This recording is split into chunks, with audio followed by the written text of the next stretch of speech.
जी cap 7 आज के lecture का आगाज़ करते हैं। Lecture number 47।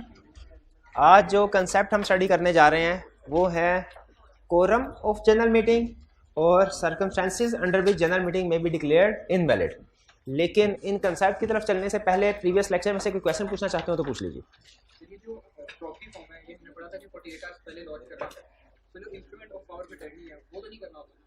जी हमने प्रॉक्सी के बारे में स्टडी किया था कि वो मीटिंग से 48 आवर्स पहले सबमिट करवाना चाहिए। इंस्ट्रूमेंट जो पावर ऑफ अटॉर्नी है, जैसे जब कोई कंपनी किसी दूसरे को अपना रिप्रेजेंटेटिव अपॉइंट करती है, वो इंस्ट्रूमेंट कब सबमिट करवाना चाहिए इसके बारे में हमारा सिलेबस, हमारी बुक साइलेंट है।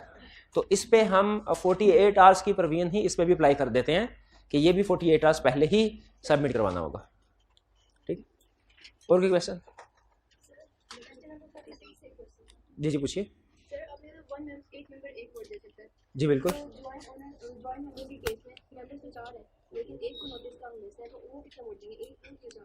देखिए जो जॉइंट ओनर का केस है उसके बारे में गाइडेंस हमारे सिलेबस में नहीं है।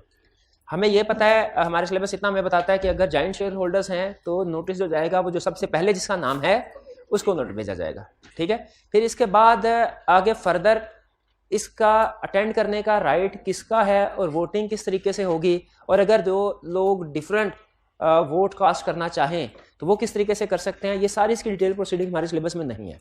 100% कंफर्म में नहीं है सिलेबस में। ठीक है, प्रोबेबली जो मेरी जजमेंट है, कंफर्म नहीं है, जजमेंट है, वो ये कि इन चारों में से कोई भी मीटिंग को अटेंड कर सकता है और वो अपने वोट जो है वो जिस तरह हमने देखा था कि इलेक्शन ऑफ डायरेक्टर्स में एक मेंबर डिफरेंट पर्सन्स को वोट कास्ट कर सकता है, उसको उसी तरीके से अगर कोई ये जॉइंट शेयर होल्डर में से जो शेयर होल्डर कोई डिफरेंट पर्सन को वोट कास्ट करना चाहिए, डिफरेंट रेजोल्यूशन को, तो मेरा ख्याल है कि वो ऑप्शन भी यहाँ पे मौजूद होगी। लेकिन ये हमारे सिलेबस से बाहर है, जॉइंट शेयर होल्डिंग का कंसेप्ट हमारे सिलेबस से बाहर है। और कोई क्वेश्चन? जी जी पूछिए।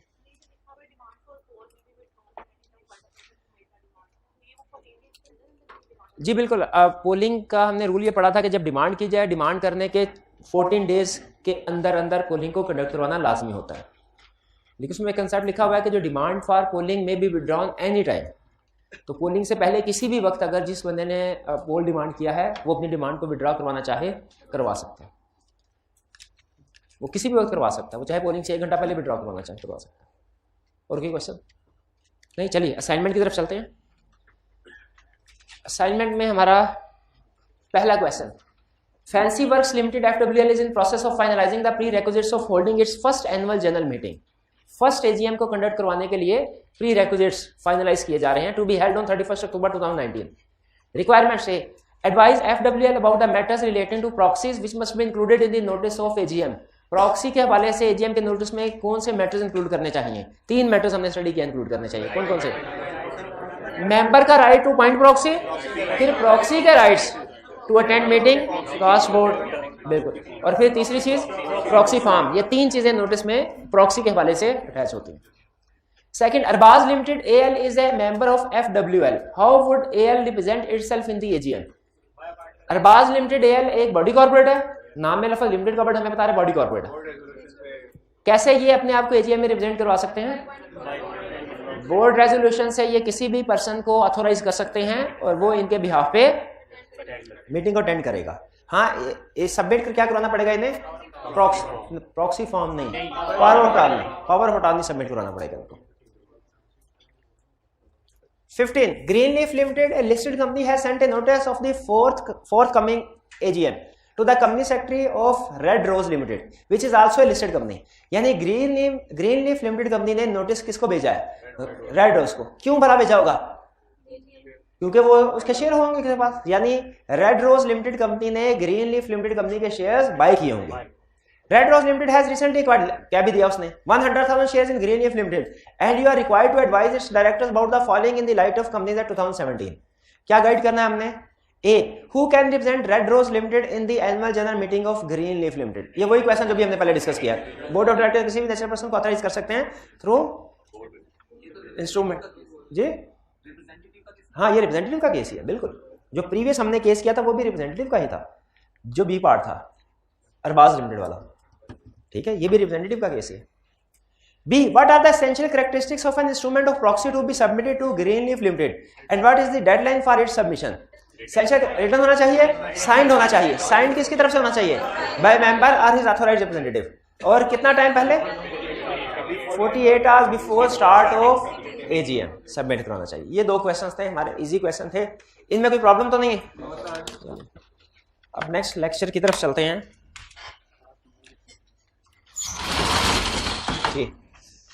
आज हमने दो कंसेप्ट स्टडी करने हैं. दोनों कंसेप्ट छोटे हैं, इजी हैं. आपको पता है फ्राइडे को हमारे लेक्चर की ड्यूरेशन थोड़ी कम होती है, तो दो लर्निंग ऑब्जेक्टिव हैं और दोनों इजी है. पहला कंसेप्ट कौन सा है? Quorum of general meeting. और दूसरा circumstances under which general meeting may be declared invalid. अच्छा मुझे बताइए, लफ्ज कोरम इससे पहले हमने क्लास में कहीं यूज किया? किस कंटेक्स्ट में यूज किया? Quorum of board meeting. Board meeting. Quorum का मतलब क्या होता है? वो मिनिमम नंबर ऑफ पर्संस जो मीटिंग में होना जरूरी है ताकि मीटिंग को स्टार्ट किया जा सके. अगर कोरम के बगैर कोई भी मीटिंग स्टार्ट कर लें आप, वो इनवैलिड, उसकी सारी की सारी प्रोसीडिंग्स इनवैलिड होंगी, सारे डिसीजन दोबारा करने पड़ेंगे. इसलिए हमारे लिए बहुत जरूरी है कि किसी भी मीटिंग को अगर हमने अटेंड करना हो तो हमें उसके कोरम का पता होना चाहिए कि इस मीटिंग का कोरम क्या है. अच्छा मुझे जरा रिमाइंड करवा दीजिए, बोर्ड ऑफ डायरेक्टर्स की मीटिंग का कोरम क्या था? लिस्टेड कंपनी के केस में कोरम बताया हुआ था, क्या था? 1/3 or 4 whichever is higher. और अनलिस्टेड कंपनी के केस में एज पर आर्टिकल. शाबाश. अच्छा अब उसी तरह आज हम जनरल मीटिंग का कोरम डिस्कस करने जा रहे हैं. जनरल मीटिंग से मुराद शेयर होल्डर्स की मीटिंग का. ये कोरम स्टैट्यूटरी मीटिंग के लिए भी है, एजीएम के लिए भी है और एक्स्ट्राऑर्डिनरी जनरल मीटिंग के लिए भी है. तो कंसेप्ट है हमारा कोरम, और इसको आपने बोर्ड मीटिंग के साथ मिक्स नहीं करना. एग्जाम में ध्यान से देखना है क्वेश्चन जनरल मीटिंग का कोरम पूछ रहे हैं या बोर्ड मीटिंग का. सबसे पहले मिनिमम कोरम का मतलब क्या है? मिनिमम नंबर ऑफ मेंबर्स जो कि मौजूद होना जरूरी है. अच्छा कोरम में लॉ ने दो तरह की रिक्वायरमेंट ऐड की है. बोर्ड ऑफ डायरेक्टर में चूंकि आपको पता है सारे डायरेक्टर्स की पावर एक जैसी होती है, तो उसमें उसने सिर्फ तादाद बताई थी कि कितने डायरेक्टर होने चाहिए. यहाँ पे तादाद के साथ साथ वोटिंग पावर भी बता रहा है, क्योंकि शेयर होल्डर्स में आपको पता है कि कुछ शेयर होल्डर की वोटिंग पावर कम है, कुछ शेयर होल्डर की वोटिंग पावर ज्यादा है. चूंकि शेयर होल्डर्स की वोटिंग पावर डिफरेंट होती है, इसीलिए यहाँ पे उसने कोरम को दो तरह से बताया है. एक नंबर ऑफ पर्संस जो मौजूद होना जरूरी है, और दूसरा वोटिंग पावर जो उन मेंबर्स के पास होना जरूरी है. ठीक है. अच्छा इससे पहले हमने प्रॉक्सी का कोई कंसेप्ट पढ़ा था कि प्रॉक्सी किसी चीज में काउंट होता है, किसी में नहीं. जैसे हमने स्टडी किया था right to vote, right to cast vote, तो शो ऑफ हैंड में वो वोट कास्ट नहीं कर सकता, जबकि पोलिंग में वोट कास्ट कर सकता. शाबाश, ये कंसेप्ट ध्यान में रखिएगा. मिलती जुलती चीज अब हम थोड़ी देर में पढ़ेंगे. मिनिमम नंबर लिस्टेड कंपनी के केस में उसने अलग से बताया. अच्छा ये कंसेप्ट वैसा ही है जैसा कि डायरेक्टर्स वाला केस था. लिस्टेड कंपनी का कोरम अलग, अनलिस्टेड कंपनी का कोरम अलग, लेकिन इसमें उसने अनलिस्टेड कंपनी का कोरम भी बताया. लिस्टेड कंपनी का कोरम क्या है? 10 मेंबर्स. कितने मेंबर्स? 10 मेंबर्स. प्रेजेंट पर्सनली, जो खुद प्रेजेंट हो, या वीडियो लिंक के जरिए से. देखिए ये हम पहले भी डिस्कस कर चुके हैं कि वीडियो लिंक के जरिए से अगर कोई मीटिंग को अटेंड करता है तो उसे मीटिंग में प्रेजेंट ही समझा जाता है. तो ये जो 10 आपने काउंट करना है ना नंबर, इसमें वीडियो लिंक के जरिए जो पार्टिसिपेट कर रहे हैं उनको ऐड करना है. वीडियो लिंक के जरिए जो मेंबर्स पार्टिसिपेट करते हैं उन्हें प्रेजेंट कंसीडर किया जाता है. वीडियो लिंक का कंसेप्ट पता है आपको क्या है?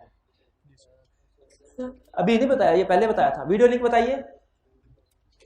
एजीएम के नोटिस में अभी थोड़ी देर पहले आपने बताया प्रॉक्सी के हवाले से क्या चीजें लिखी जाएंगी. ऐसी है एजीएम के नोटिस में वीडियो लिंक के हवाले से क्या चीज लिखी जाएगी?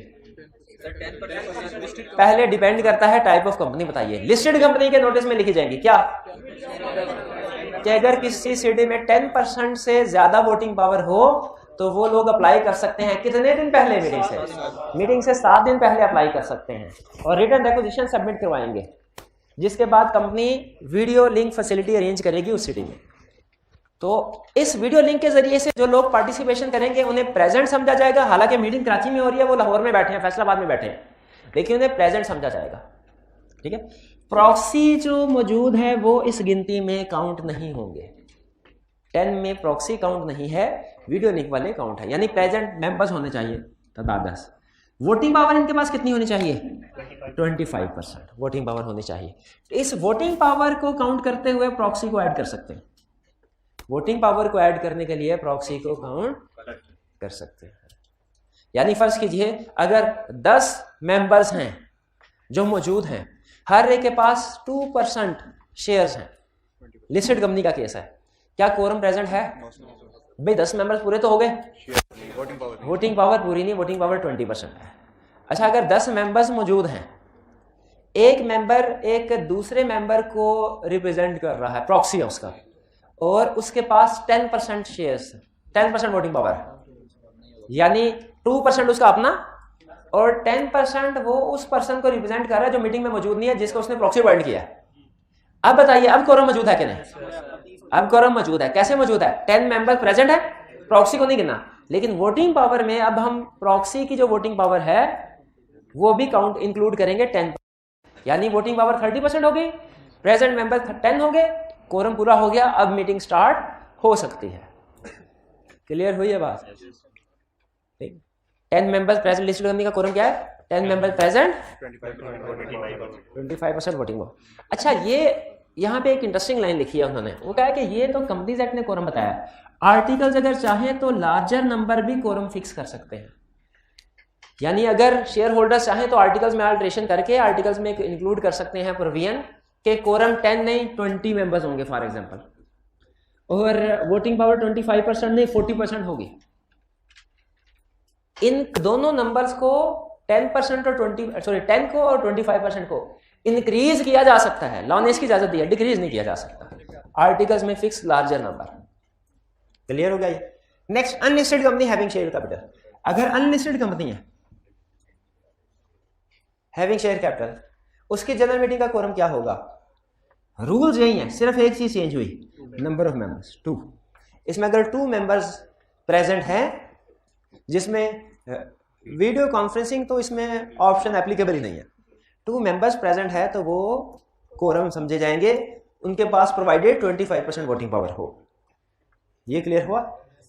तो ये हाँ, क्योंकि लाजमी नहीं है, अनलिस्टेड कंपनी के लिए लाजमी नहीं है वीडियो लिंक फैसिलिटी करवाना, लेकिन अगर वीडियो लिंक फैसिलिटी करवाना चाहे तो करवा सकती है। ये तो हमने शायद उस कंसर्ट में भी डिस्कस किया था कि रिक्वायर्ड है ये लिस्टेड कंपनी के केस में, अगर 10% वोटिंग पावर वाले 7 दिन पहले सबमिट करवा दे रिक्वेजिशन। अनलिस्टेड लिए रिक्वायर्ड नहीं है, लेकिन अगर करवाना चाहे तो करवा सकती है। और इसमें भी जो वीडियो लिंक के जरिए से मौजूद होंगे लोग, उन्हें मीटिंग में प्रेजेंट समझा जाएगा। जी सेम रूल, 2 में प्रॉक्सी को काउंट नहीं करना, 25% में प्रॉक्सी को काउंट करना है। ये हो गया कोरम का कंसेप्ट हमारा।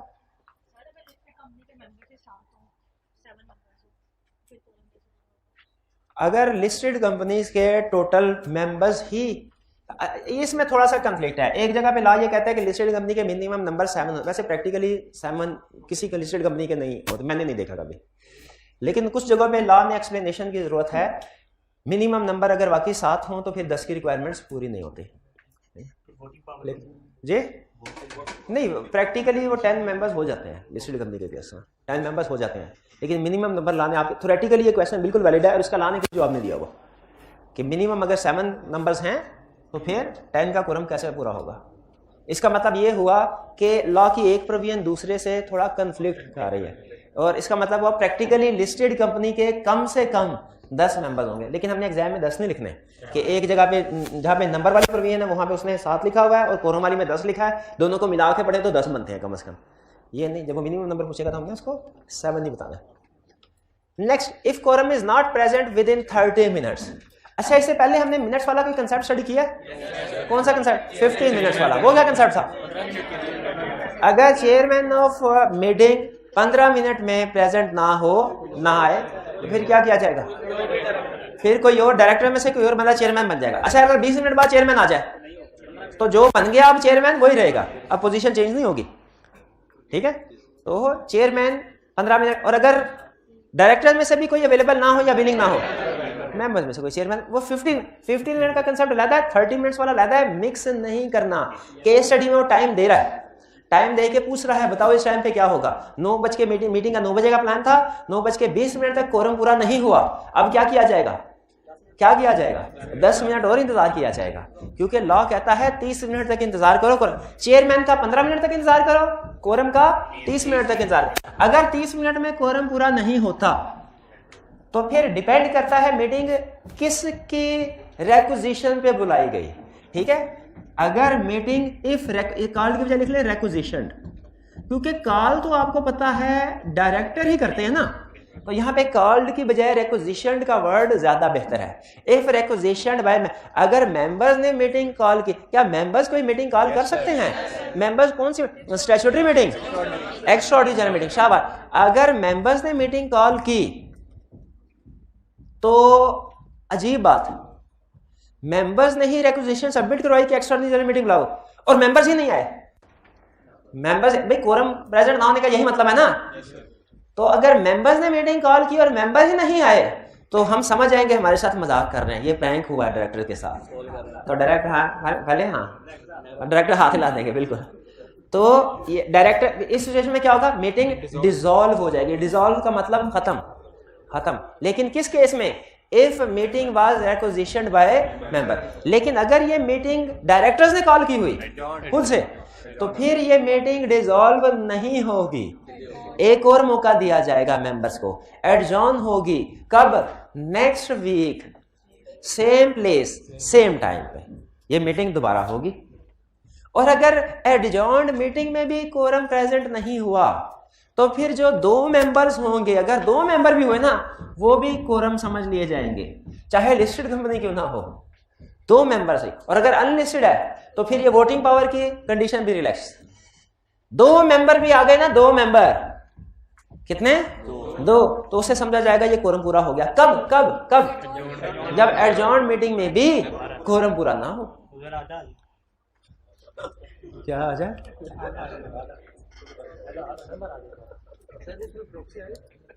इसमें 2 मेंबर, हाँ बिल्कुल, इसमें प्रॉक्सी शामिल है। 2 मेंबर प्रेजेंट और प्रॉक्सी, इन्हें ही कोरम समझ लिया जाएगा। नहीं, प्रॉक्सी नहीं है, वीडियो लिंक वाले हैं, प्रेजेंट और वीडियो लिंक वाले, इनको भी कोरम समझ लिया जाएगा। इस 2 में प्रॉक्सी नहीं है, तो क्या कंसेप्ट बना? अगर कोरम प्रेजेंट नहीं है, और ये मैं आपको बता दूं एग्जाम में ये कंसेप्ट उसका फेवरेट कंसेप्ट है, अहम कंसेप्ट है। अगर कोरम विद इन 30 मिनट्स में प्रेजेंट नहीं है तो क्या होगा? डिपेंड करता है। अगर मीटिंग है requisition by members, for it dissolve. अगर कॉल्ड बाय डायरेक्टर्स, एडजॉर्न हो जाएगी नेक्स्ट वीक में, same day same time same place पे। और अगर एडजॉर्न मीटिंग में भी कोरम प्रेजेंट नहीं होता तो जो 2 प्रेजेंट मेंबर होंगे, कौन से? प्रेजेंट मेंबर होंगे, वो भी कोरम कंसीडर किए जाएंगे, unless article state otherwise. Unless article state otherwise का क्या होता है कि अगर आर्टिकल ने कुछ और कहा तो वो अप्लाई होगा। जैसे अगर आर्टिकल से कहा नहीं एक और मौका दो, मजीद एडजॉर्न कर दो, तो फिर मजीद एडजॉर्न हो जाएगी। लेकिन अगर आर्टिकल साइलेंट है तो एक ही मौका दिया जाएगा। एडजॉर्न मीटिंग में 2 मेंबर भी प्रेजेंट है तो जी। फिर इसके बाद नेक्स्ट जी अनलिस्टेड का कोरम नहीं, कोरम बता दो ना, लिस्टेड का क्या कोरम है? प्रेजेंट के प्रॉक्सी वाले प्रेजेंट, और कितने % वोटिंग पावर? 25%। प्रेजेंट के प्रॉक्सी भी अनलिस्टेड का भी तकरीबन यही है, सिर्फ 10 की बजाय 2 कर ले। किसमें? 2 में के 25% में? 2 मेंबर में नहीं काउंट होगी प्रॉक्सी। 10 में हुई थी काउंट लिस्टेड कंपनी का, तो 2 में भी नहीं होगी। सिर्फ 10 को लिस्टेड कंपनी का कोरम लिख के ना, अगर अनलिस्टेड का बनाना है तो सारी चीजें वैसी रहने दे, 10 को 2 कर दे बस, ठीक है? 10 काट के 2 लिख दे, ठीक है जी।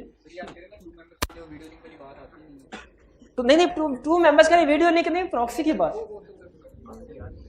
इनके लिए लिस्टेड के लिए रिक्वायर्ड है मेरे भाई, रिक्वायर्ड लिस्टेड। अनलिस्टेड करवा सकती, मना नहीं है, करवाना चाहे करवा सकती है, रिक्वायर्ड नहीं है। लेकिन अगर करवाती है तो वीडियो लिंक के जरिए जो मेंबर्स पार्टिसिपेट करेंगे उन्हें प्रेजेंट समझा जाएगा, भाई बात समझ आई? चलिए अब आगे चलते हैं। General meeting declared invalid. क्या कभी ऐसा हो सकता है कि जनरल मीटिंग जो हुई उसको इनवैलिड डिक्लेयर कर दिया जाए, कंप्लीट या पार्ट ऑफ द प्रोसीडिंग्स को? बिल्कुल हो सकता, दोनों पॉसिबिलिटीज है। अच्छा, ये इसके साथ क्या लिखा हुआ है कि ये ऐसा ही है, क्लोज टू से बोलता है, अप्रोक्सीमेट टू, प्रॉक्सी, ये तकरीबन ऐसा ही है कंसेप्ट जैसा variation in share holders right. या एक और कंसेप्ट कौन सा था? Election of directors invalid. ये तकरीबन ऐसा ही है, क्योंकि तीनों कंसेप्ट जो इलेक्शन ऑफ डायरेक्टर्स का, variation in share holders rights का और प्रोसीडिंग ऑफ जनरल मीटिंग को इनवैलिड करार देने का, ये एग्जैक्टली नहीं है, तकरीबन एक जैसा। कैसे तकरीबन एक जैसा है? क्योंकि तीनों में डेज कॉमन है, 30 दिन के अंदर कौन जाएगा ये भी कॉमन है, 10% शेयर होल्डर किधर जाएंगे ये भी कॉमन है, कोर्ट अप्लाई करेंगे और कुछ ना कुछ प्रूव करेंगे, कुछ ना कुछ, तीनों केसेस में कुछ ना कुछ प्रूव करेंगे। लेकिन प्रूव क्या करना है, यहां पे फर्क आ गया, यहां पे फर्क आ गया। अच्छा, वो जो था इलेक्शन ऑफ डायरेक्टर्स, उसमें क्या प्रूव करना था? Material irregularity, variation in share holders rights, उसमें क्या प्रूव करना था कि कुछ फैक्ट्स कंसील किया गया जिसकी वजह से शेयर होल्डर इफेक्टिवली राइट को एक्सरसाइज नहीं कर सके, और change was detrimental, harmful, prejudice to the interest of members. यहां पे क्या साबित करना है? ये कौन सा केस है? मीटिंग का। यहां पे क्या साबित करना है? पहला कि there was a material defect और ओमिशन इन नोटिस, कि या तो नोटिस में कोई मटेरियल डिफेक्ट या ओमिशन थे, यानी नोटिस हो सकता है किसी शेयर होल्डर को जानबूझ के ना भेजा गया हो, और दूसरा इरेगुलरिटी इन मीटिंग, मीटिंग में कोई इरेगुलरिटी हुई। इसका क्या मतलब है कि कोरम प्रेजेंट नहीं था फिर भी मीटिंग हो गई। इसका क्या मतलब है कि कुछ शेयर होल्डर्स को नोटिस भेजा ही नहीं गया, या भेजा गया तो 21 दिन की बजाय 10 दिन पहले भेजा गया। इरेगुलरिटी इन नोटिस, सॉरी मटेरियल डिफेक्ट और ओमिशन इन नोटिस, और दूसरा इरेगुलर मीटिंग्स हो जिसकी वजह से मेंबर्स अपने राइट्स इफेक्टिवली यूटिलाइज नहीं कर सके, यूज नहीं कर सके। तो इस सूरत में कोर्ट जनरल मीटिंग को भी नल एंड वाइड करार दे देगा। कुछ क्लियर हो? दो कंसेप्ट हमारे। इसमें कोई क्वेश्चन पूछना चाहे तो पूछ लें। कोई क्वेश्चन नहीं है? चलिए फिर आज क्विक रिवीजन कर लेते हैं इसका होम असाइनमेंट नोट कर लीजिए। होम असाइनमेंट रिटन फॉर्म में आपने अटेम्प्ट करनी है रात में। आज के लेक्चर में हमने क्या सीखा? आज के लेक्चर में हमने कोरम ऑफ जनरल मीटिंग सीखा और circumstances under which general meeting और its proceeding may be declared invalid. Quorum of general meeting में हमने क्या सीखा कि जनरल मीटिंग का कोरम दो तरह से डिसाइड किया जाता है, लिस्टेड कंपनी और अनलिस्टेड कंपनी। लिस्टेड कंपनी का कोरम क्या है? 10 मेंबर्स प्रेजेंट, प्रॉक्सी इंक्लूड नहीं करना, plus 25% voting power, voting power में प्रॉक्सी को इंक्लूड करना है। ये कोरम हो गए unless articles prescribe larger number. और अनलिस्टेड कंपनी का कोरम क्या होगा? 2 मेंबर्स प्रेजेंट पर्सनली और through video link, proxy count नहीं करने, और 2 मेंबर्स रिप्रेजेंटिंग 25% वोटिंग पावर। इस 25% वोटिंग पावर में प्रॉक्सी को इंक्लूड करना है unless article state larger number. ये कोरम पूरा हो गया। अच्छा, अब अगला क्वेश्चन, मीटिंग हुई है उसमें कोरम प्रेजेंट नहीं है, क्या होगा? इंतजार किया जाएगा। कितनी देर तक? 30 मिनट तक। 15 मिनट और 30 मिनट को फर्क रखना है, मिक्स नहीं करना। 30 मिनट तक इंतजार किया जाएगा। 30 मिनट में भी कोरम प्रेजेंट नहीं होता तो अगर में डिपेंड करता है, अगर मीटिंग रिक्विजिशन बाय मेंबर्स है एडजॉर्न हो जाए, सॉरी डिसॉल्व हो जाएगी, और अगर मीटिंग बाय डायरेक्टर्स है एडजॉर्न होगी नेक्स्ट वीक में, same day same time same place. और अगर एडजॉर्न मीटिंग में भी कोरम प्रेजेंट नहीं होता तो 2 मेंबर जो प्रेजेंट होंगे, प्रॉक्सी नहीं प्रेजेंट होंगे, उन्हें ही कोरम समझा जाएगा अनलेस आर्टिकल स्टेट अदरवाइज। यानी आर्टिकल्स में अगर कुछ और लिखा है तो वो अप्लाई होगा। जी बिल्कुल, ये लिस्टेड और अनलिस्टेड दोनों के लिए कि एडजॉर्न मीटिंग में अगर कोरम प्रेजेंट नहीं है तो क्या होगा? लिस्टेड अनलिस्टेड दोनों के लिए। और next, general meeting declared invalid. इसके लिए क्या कंडीशन है? तकरीबन वही कंडीशन है जो वेरिएशन शेयर होल्डर्स राइट्स और डायरेक्शन इलेक्शन इनवैलिड के केस में थी। यानी 10 members having 10% voting power apply करें कोर्ट को with in 30 days of general meeting, और प्रूव कर दें कि कोई नोटिस में डिफेक्ट या ओमिशन था या मीटिंग कंडक्ट होने में इरेगुलरिटी थी, और इसकी वजह से मेंबर्स अपना राइट इफेक्टिवली यूज नहीं कर सके। ये दो कंसेप्ट क्लियर? जी चलिए आज जी अगर मीटिंग कमीशन में, तो आपको याद होगा हमने कंसेप्ट पढ़ा था कि कमीशन के पास पावर्स है कि वो manner of conduct of meeting बता सकता है। तो उस सूरत में कमीशन बताएगा कि अगर कोरम प्रेजेंट नहीं होता तो क्या करना है। और हमने एक कंसेप्ट में स्टडी किया था कि शायद अगर एक मेंबर का पढ़ा था, एक मेंबर भी अगर आ गया तो वो भी कोरम कंसीडर होगा। ठीक है जी। और कोई क्वेश्चन? चलिए आज का लेक्चर यहाँ पे खत्म करते हैं हम। अल्लाह हाफिज।